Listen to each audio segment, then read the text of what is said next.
Educational creativity চ্যানেলে সকলকে স্বাগত। এসএআর হিয়ারিং নিয়ে আর সুপ্রিম কোর্টে কোর্ট নাম্বার ১ জাস্টিস চিফ জাস্টিসের বেঞ্চে আর দুই বাঙালি বিচারপতি ছিলেন চিফ জাস্টিসের দুই পাশে। তো মেগা শুনানি হলো এখানে। বড় নির্দেশ দিলেন আজ সুপ্রিম কোর্ট অ্যাডমিট কার্ড এবং সার্টিফিকেট বোথ এখানে ইউজ করার বিষয় নিয়ে এবং লজিক্যাল ডিসক্রিপেন্সি নিয়ে এবং যেভাবে অযথা নোটিশ ধরানো হচ্ছিল সেই নিয়ে কিছু ইনস্ট্রাকশন দিলেন। তিন ধরনের ক্যাটাগরি, ম্যাপেড, আনম্যাপেড এবং লজিক্যাল ডিসক্রিপেন্সি নিয়ে মূলত শুনানি হয়, যেখানে পিটিশনারদের পক্ষে দাবি ছিল যে বাল্ক নোটিশ তারা ধরে দিচ্ছে, সেই নোটিশগুলো নিয়ে সমস্যা হচ্ছে, সেই নোটিশগুলো কেউ দেখতে পাচ্ছে না, কাদের দিচ্ছে না দিচ্ছে, রাতারাতি একাধিক ডকুমেন্টস দিয়ে দিচ্ছে, এমনকি বিএলএরাও জানতে পারছে না, বিএলও নয় বিএলএ যারা বুথ লেভেল এজেন্ট প্রত্যেক পার্টি থেকে, তারাও সঠিকভাবে জানতে পারছে না কি দিচ্ছে, তাদেরকে তথ্য দিচ্ছে না এবং তারা এআই এর মাধ্যমে কাজ করে সেই সমস্ত কাজগুলো তারা ভুল করছে।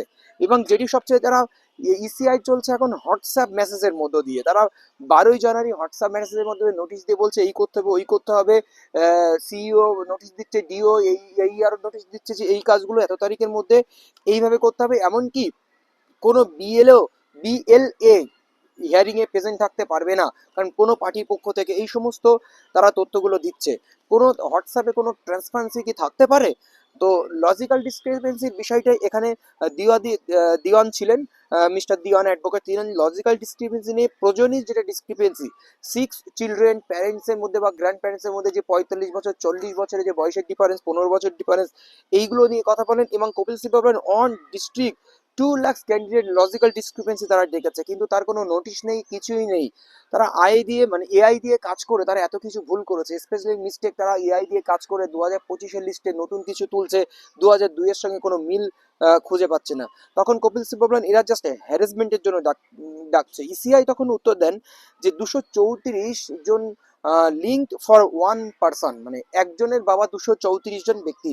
তখন পিটিশনার অ্যাডভোকেট যিনি বলেন এটা ডিজাইরেবল নয়, এরা সবসময় হ্যারাসমেন্ট করছে। জাস্টিস বলেন হিয়ারিং এ ডাকছে টাইপোগ্রাফিক্যাল মিস্টেক ঠিক করার জন্য, এটা ডিলিটেশনের জন্য নয় বা স্পেলিং মিস্টেকের জন্য, এটা কি বাদ দেবে? জজ এক প্রকার সাপোর্ট করতে শুরু করেন ইসিআই এর পক্ষ থেকে, ইসিআই এর পক্ষে। জজ তখন বলে ডিলেট করার জন্য নয়, জাস্ট কারেকশনের জন্য এটা হয়তো করছে। ইসিআই সাবমিশন দেবে বা ইসিআই এর সাবমিশন নিয়ে কথা বলেন এবং ইসিআই একজন শক্তিশালী সংস্থা, নিশ্চয়ই ওরা সঠিকভাবে কাজ করবে। এবং ইসিআই বলেন যে আমরা সাবমিশন দিয়েছি এটা ওটা। আর ইসিআই বলেন যে 7% শো 100 চিলড্রেন, 7 জনের 100টা বাচ্চা, এরকম একটি বিষয় উঠে আসে, সেই জন্য তো আমাদের হিয়ারিং করার প্রয়োজন। তখন কপিল সিব্বল বলেন 2025-2022 একটা হিউজ 25 বছরের ডিফারেন্স, সেখানে তারা ভুল করে রেখেছে বা তার মধ্যে কত কারেকশন হয়েছে, সেই স্পেলিং কারেকশন তখন তো হয়েছে, এখন আবার তাদেরকে হিয়ারিং এ পাঠানো হচ্ছে তাদের সামান্য তাদের ডিলিটেশনের জন্য। ইসিআই পক্ষ থেকে পাশাকার নাইডু যিনি অ্যাডভোকেট ছিলেন, ইসিআই যথারীতি জটিলতা বাড়াচ্ছে, তখন আহ, তখন জাস্টিস বললেন ইসিআই কি শক্তিশালী সংস্থা, তারা অবশ্যই কাজ করতে পারবে। এবার বিষয়টা হচ্ছে যে এই যে হিয়ারিং এ ডাকছে তাদের লিস্ট একটা প্রকাশ করতে হবে, সেই লিস্ট প্রকাশ নিয়ে কি সমস্যা হয়, যে ব্লকে লিস্ট টাঙানো হবে না এগুলো পঞ্চায়েত অফিসে লিস্ট টাঙানো হবে। তো এখানে সিনিয়র অ্যাডভোকেট কল্যাণ বন্দ্যোপাধ্যায় ছিলেন, তিনি বলেন যে পঞ্চায়েত অফিসে তারা লিস্ট টাঙাক, যে এতজনে হিয়ারিং এসছে, কি জন্য হিয়ারিং এসছে আর কবে হিয়ারিং, তারা সেইভাবে দিক। তারা কেন হোয়াটসঅ্যাপ নোটিশের মধ্যে দিয়ে হোয়াটসঅ্যাপের মাধ্যমে বিএলওরা জানাচ্ছে, তখন তাদের কারণ কি, অ্যাকচুয়ালি কারণ কি তারা জানতে পারছে না। তখন ব্লক অফিসে নাম টাঙানোর কথা বলা হয়, কিন্তু ব্লক অফিস অনেক বড় হয়ে যাবে বলে বলা হয় যে ব্লক অফিস থেকে একটা বুথের ডিস্টেন্স দেখা যাচ্ছে 40 কিলোমিটার 45 কিলোমিটার, সেখানে পঞ্চায়েত অফিসে টাঙানো হোক, ব্লক অফিসে টাঙানো হোক। সেই জন্য যাদের লজিক্যাল ডিসক্রিপেন্সি বা ইত্যাদি কারণে হিয়ারিং এর জন্য নোটিশ আসবে, তাদের লিস্ট কিন্তু ব্লক অফিসে বা পঞ্চায়েত অফিসে টাঙানো হবে। এমনটাই কিন্তু আজকে রায়ে উঠে এলো। আমরা রায় আসলে জানতে পারবো আরো স্পষ্টভাবে। আর অ্যাডিকুয়েট স্টাফ আর ফোর্স থাকবে যাতে স্মুথলি ফাংশনিং কাজ করা যায়। এবং আরেকটি কথা হচ্ছে ডকুমেন্ট রিসিভ।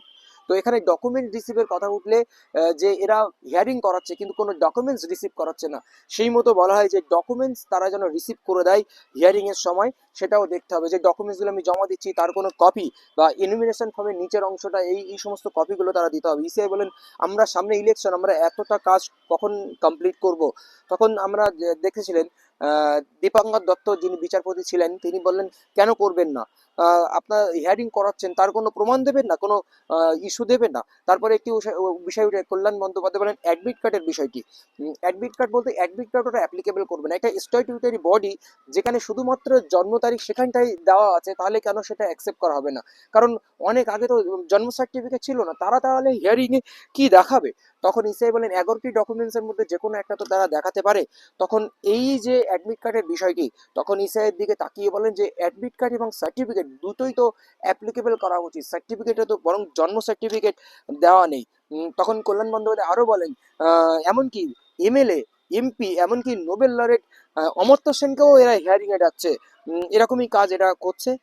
তো তখন বিচারপতি বলেন যে কতজন অ্যাডমিট কার্ড ছাড়া হচ্ছে বা হিয়ারিং থেকে বাদ যাচ্ছে সেই তথ্যগুলো নোটিশ করে রাখতে হবে তাদেরকে, দরকার অ্যাডমিট কার্ড দিয়ে সহযোগিতা করতে হবে অ্যাডমিট কার্ড দিয়ে। তখন জাস্টিস দীপাঙ্কর দত্ত বলেন যে যেহেতু একটা স্ট্যাটিউটরি বডি অ্যাডমিট কার্ড দিচ্ছে, ইস্যু করছে, তাহলে have to allow the admit card. তখন ইসিআর বলে আমাকে ইনস্ট্রাকশন নিতে হবে, আমরা ওই বিষয়টা দেখছি। তাহলে অ্যাডমিট কার্ড এবং সার্টিফিকেট দুই কিন্তু অ্যাপ্লিকেবল হতে পারে। আজকে সুপ্রিম কোর্টের বিষয় নিয়ে অর্ডার কপিতে এমন কিছু আসে কি এখন দেখা যাক।